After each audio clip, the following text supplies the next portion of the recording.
Olá pessoal, hoje eu vou falar aqui sobre uma obra muito legal, importante, monumental, que é Em Busca do Tempo Perdido, do Marcel Proust. É um desafio, né, trazer em poucos minutos aqui uma obra que traz uma relação entre memória, imaginação e realidade, né? Então trazer isso tudo em curto espaço de tempo, são 7 volumes, né? Vou mostrar para vocês. Esse aqui é o volume 1. Mas vamos lá, então enquanto descansa carrega a pedra, né? Então, enquanto eu estou terminando alguns livros para fazer vídeo aqui para o canal, eu vou contar desse projeto de leitura que foi o Em Busca do Tempo Perdido, né? Então esse primeiro volume aqui, O Caminho de Swan, ele saiu em 2008 pela Globo Livros. Então eu já tinha ouvido falar, né? Tem alguns artigos que falam que o Marcel Proust, né, Em Busca do Tempo Perdido, o Proust é um ilustre semi-desconhecido. Então eu já tinha ouvido falar, mas não conhecia nada da obra dele. Falei, poxa, em contato com essa obra aqui no Caminho de Swan, eu falei, vou ler essa obra. E ele foi lançado, e o legal, e que deu espaço para ler, por isso que eu falo que é um projeto de leitura, que ele foi soltando. Cada ano soltava um livro. Então esse daqui de 2008, né, foi o primeiro volume, e é nele que o leitor e a leitora vai encontrar assim, a essência da escrita do autor. Por quê? Porque o autor ele mistura o que ele ama e o que ele critica, né, em todo o texto dele. Então, e é muito... os detalhes do que ele conta a história são muito legais. Então, por exemplo, tem uma parte que ele fala de Combray, né? Não sei se é assim que pronuncia, Combray, que é um povoado, um condado, ou mesmo a igreja de Combray, né? Então ele é muito rico nos detalhes. Então nesse primeiro volume já vai fisgar o leitor e a leitora para o restante da leitura e para a conclusão do livro, né? Então o leitor vai começar com esse daqui. Depois já tem o volume 2, O Caminho de Guermantes, né? Então são todos locais, situações, né? Eu estava falando para vocês em riqueza de detalhes, tem uma personagem que ela pede para tocar Chopin mais devagar, né? A senhora Verdurini, mais devagar, senão doía os ouvidos dela. Então assim, é muito rico isso que ele vai colocando. Eu vou contar agora mesmo para vocês um detalhe dessa coleção da Globo. Esse daqui é o 2 na realidade, né? Que é A Sombra das Raparigas em Flor. Aí o 3 é O Caminho de Guermantes, desculpa. O 4 é o Sodoma e Gomorra. Nesse volume aqui é que o autor começa, a trama, ela começa a ganhar, o autor começa a aprofundar mais no tema da sexualidade, né? Nessa obra aqui. Mas por que eu falei para vocês que eu vou contar um negócio super legal? Vamos pôr na ordem aqui, né? Aqui.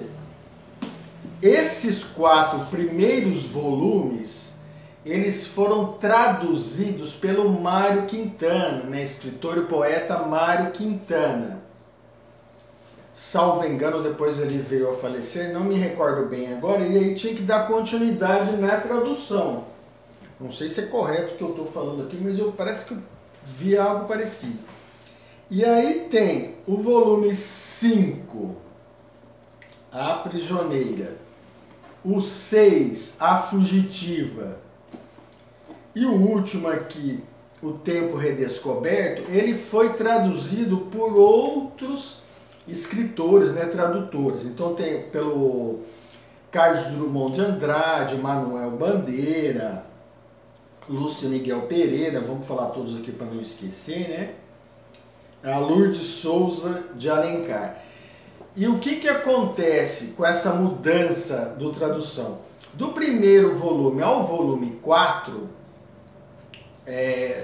dá para o leitor sentir, e a leitora, uma escrita mais poética. Foi uma escrita que eu mais gostei, que é a do Mário Quintana. Não que os outros não sejam, estamos falando aqui de Carlos Drummond de Andrade, Manuel Bandeira, não é isso que eu estou falando.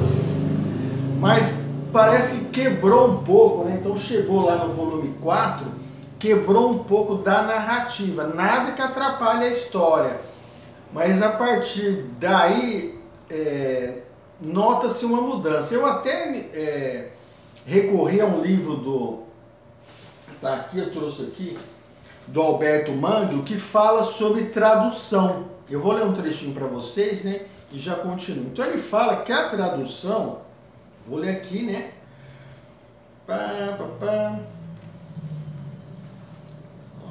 Quando lemos um texto em nossa própria língua, o próprio texto torna-se uma barreira. Podemos penetrá-lo na medida em que palavras o permitem, abarcando todas as suas possíveis definições. Podemos trazer outros textos para estabelecer relações e refleti-lo, como num salão de espelhos.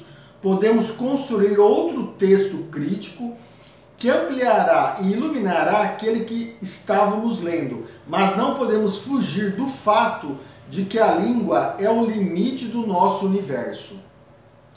Agora vem, né? A tradução propõe uma espécie de universo paralelo, outro tempo e espaço no qual o texto revela outros significados extraordinários possíveis. E aí ele segue contando, né? No entanto, para esses significados não há palavras, uma vez que existem na terra intuitiva de ninguém entre a língua do original e a do tradutor. Então, quando traduz uma obra, o que ele está querendo dizer aqui é que perde-se um pouco, né? Então, algumas palavras, por exemplo, em outra língua, no caso o Proust francês, algumas coisas não são a mesma da nossa língua aqui no Brasil. Então, alguma coisa se perde. Agora, imagine você começar a tradução com um escritor-tradutor, que era o Mário Quintana, e depois, por algum infortúnio, por algum dissabor, tem que mudar o tradutor, né? Então continuar a história com outra tradução. Então isso perde-se muito. O último volume, então, que é o Tempo Redescoberto, ele foi já montado, assim, escrito depois que o Proust já havia falecido. Então pegaram os papéis soltos, né, e terminaram o livro, né? Então, assim, imagina o quanto que essa obra, né, uma obra extensa, como eu falei, foi a construção de uma catedral, né? Não é tão simples assim fazer uma obra dessa magnitude. Mas é um livro belíssimo, belíssimo. Poxa, é legal essa história, fica muito cansativo, tanto... Não fica cansativo, é lindo a forma como ele escreve. O leitor e a leitora vai se encantar com todos os volumes, né? Então, tem uma parte que eu gosto muito, e que eu não sei se já aconteceu com você, com o leitor e a leitora, quando vocês, principalmente quem é um leitor mais maduro, leitora mais madura, né?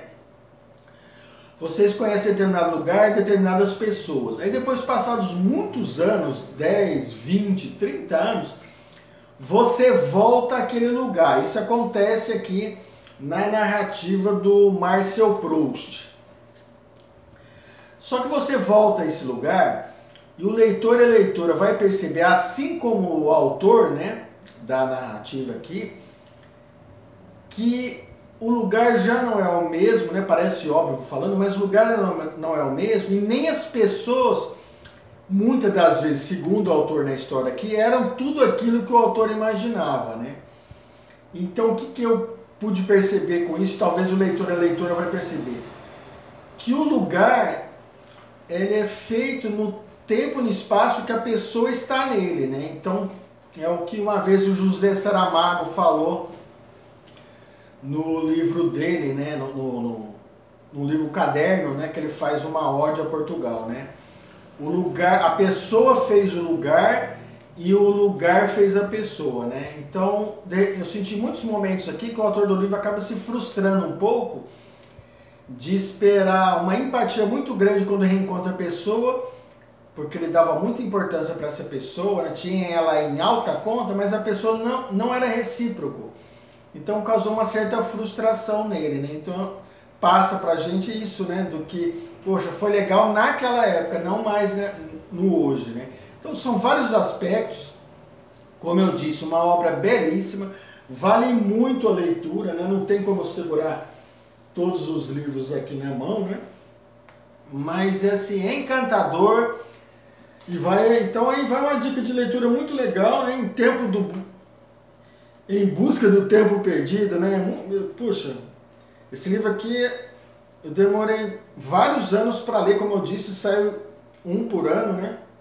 Então ele guarda até algumas memórias assim muito legal dos momentos que cada volume saiu, né? Ele tem um jacket aqui que parece um plástico, né? Que ele vem colocado aqui. Parece que só um que saiu, e teve um ano que ele não saiu, que foi o volume 2 aqui, ele não saiu com esse jacket, né? Mas era um livro aguardado assim. Então tá aí uma dica de leitura muito legal, Em Busca do Tempo Perdido, do Marcel Proust. Recomendo muito.